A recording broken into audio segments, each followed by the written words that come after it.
अगर आप भी लेना चाहते हैं देश दुनिया की तमाम जानकारी तो आज ही सब्सक्राइब करें हमारे चैनल को। साथ ही नीचे दिए बेल आइकन को जरूर दबाएं ताकि हर अपडेट आप तक पहुंच सके।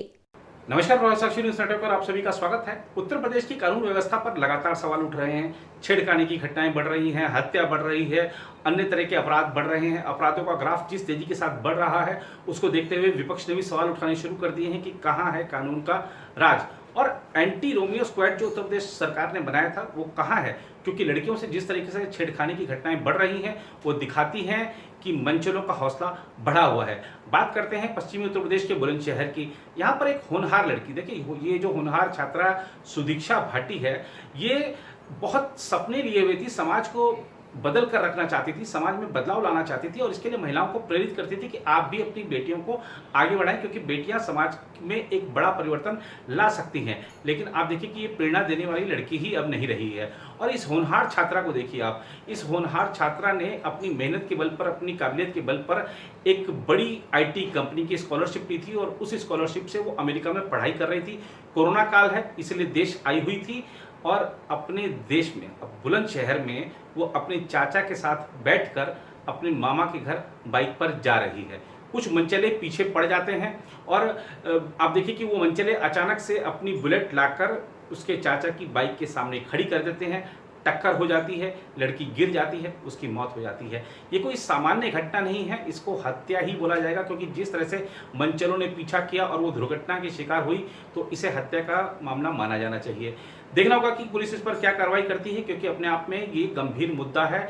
और जिस तरह से बेटियों की सुरक्षा को लेकर, बेटियों के भविष्य को लेकर सरकार बार बार कहती है कि हम गंभीर हैं, कदम उठा रहे हैं, उन वादों पर, उन दावों पर जरूर सवाल उठते हैं इस घटना से। इसके अलावा बात करेंगे पश्चिमी उत्तर प्रदेश के बागपत की, जहां बीजेपी के पूर्व जिलाध्यक्ष जो कि सुबह सुबह सैर पर निकले थे, उनकी गोली मारकर हत्या कर दी गई।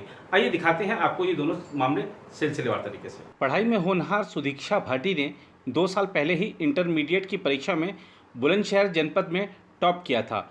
स्कॉलरशिप मिली तो उच्च शिक्षा के लिए वह अमेरिका चली गई। मेहनत के बल पर एक शानदार करियर उनके सामने था, लेकिन कुछ मनचले लड़कों की छेड़खानी ने इस प्रतिभा को हमेशा के लिए बुझा दिया। दरअसल कोरोना संक्रमण काल में अपने घर लौटी सुदीक्षा अपने रिश्तेदार के पास जा रही थी। वह चाचा के साथ बाइक पर बैठी थी। रास्ते में ही बुलेट सवार कुछ मनचलों ने छेड़खानी शुरू कर दी। फ्लर्ट के दौरान आरोपी युवक बार बार बाइक को ओवरटेक कर रहे थे। इस दौरान मनचलों से बचने के चक्कर में गाड़ी गिर गई और सुदीक्षा की मौत हो गई। प्राप्त जानकारी के अनुसार सुदीक्षा भाटी ने साल 2018 में इंटरमीडिएट में बुलंदशहर जनपद को टॉप किया था। HCL की तरफ से 3 करोड़ 80 लाख रुपए की स्कॉलरशिप दिए जाने के बाद सुदीक्षा भाटी अमेरिका में उच्च शिक्षा ग्रहण करने चली गई थी। सुदीक्षा अमेरिका के बॉब्सन कॉलेज में भारत सरकार के खर्च पर पढ़ रही थी। सुदीक्षा का परिवार गौतम बुद्ध नगर के दादरी क्षेत्र का निवासी है। परिजन के मुताबिक कोरोना की वजह से सुदीक्षा अमेरिका से स्वदेश लौटी थी। वह अपने मामा से मिलने जा रही थी। कुछ दिनों के बाद ही उसे वापस अमेरिका पढ़ाई के लिए लौटना था, लेकिन किसी को क्या पता था कि कुछ मनचलों की करतूत की वजह से उसकी मौत हो जाएगी और फिर वह कभी अमेरिका नहीं जा पाएगी। पुलिस ने छात्रा के शव को पोस्टमार्टम के लिए भेज दिया है। अज्ञात बाइकर्स के खिलाफ मामला दर्ज कर उनकी तलाश शुरू कर दी गई है। इस घटना से एक बार फिर कानून व्यवस्था सवालों के घेरे में आ गई है। उधर पश्चिमी उत्तर प्रदेश से ही एक और बड़ी घटना को देखें तो बागपत में हमलावरों ने भारतीय जनता पार्टी के पूर्व जिलाध्यक्ष संजय खोखर की मंगलवार सुबह गोली मारकर हत्या कर दी। राज्य के मुख्यमंत्री योगी आदित्यनाथ ने बागपत के पूर्व भाजपा जिला अध्यक्ष की हत्या पर गहरा दुख व्यक्त करते हुए इस प्रकरण में जांच कर दोषियों के विरुद्ध 24 घंटे में विधिक कार्रवाई करने के निर्देश दिए हैं। यह घटना बागपत में छपरौली क्षेत्र के तिलवाड़ा मार्ग पर हुई।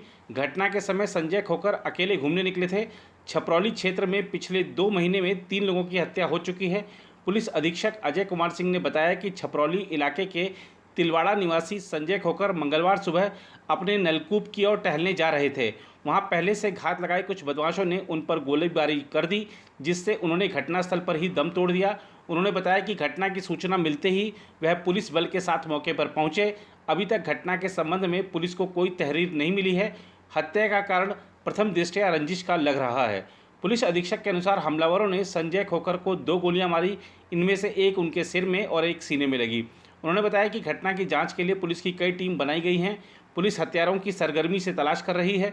इस संबंध में छपरौली पुलिस थाने में मामला दर्ज किया गया है। शव को पोस्टमार्टम के लिए भेज दिया गया है।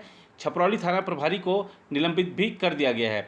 उत्तर प्रदेश के पुलिस महानिदेशक ने एक ट्वीट में कहा, बागपत में भाजपा के पूर्व जिलाध्यक्ष संजय खोखर की हत्या के दृष्टिगत और अपराधों को रोक पाने में असफल रहने के कारण प्रभारी निरीक्षक छपरौली को तत्काल प्रभाव से निलंबित किए जाने के निर्देश दिए गए हैं। संजय खोखर करीब 3 साल तक भाजपा के जिलाध्यक्ष रहे थे। 2019 के लोकसभा चुनाव से पूर्व उन्हें इस पद से हटाया गया था। वहीं लखनऊ में सरकारी प्रवक्ता ने बताया कि उत्तर प्रदेश के मुख्यमंत्री योगी आदित्यनाथ ने बागपत के पूर्व भाजपा जिला अध्यक्ष संजय खोखर की मृत्यु पर गहरा दुख व्यक्त किया है और शोक संतप्त परिजनों के प्रति संवेदना व्यक्त की है। मुख्यमंत्री ने इस प्रकरण में जांच कर दोषियों के विरुद्ध 24 घंटे में विधिक कार्रवाई करने के निर्देश दिए हैं। उन्होंने कहा है कि इस प्रकरण में जवाबदेही भी तय की जाए। उत्तर प्रदेश की घटनाओं पर मायावती ने ट्वीट किया है कि कैसे बढ़ेंगी समाज में महिलाएं आगे, कैसे युवतियां आगे बढ़ेंगी। आखिर उन्होंने सवाल पूछा है, चाहे अखिलेश यादव हो, प्रियंका गांधी हो, सभी लोग सवाल कर रहे हैं। देखना होगा कि प्रदेश की सरकार अब क्या आगे कदम उठाती है, क्योंकि अब कोरोना का जो दौर है वो धीरे धीरे कम हो रहा है। कोरोना का संक्रमण धीरे धीरे कम हो रहा है, तो ये जो अपराधी जो घरों में बैठे हुए थे ये बाहर निकल रहे हैं। इन अपराधियों पर शिकंजा कसना अब सरकार की, पुलिस की प्राथमिकता होनी चाहिए।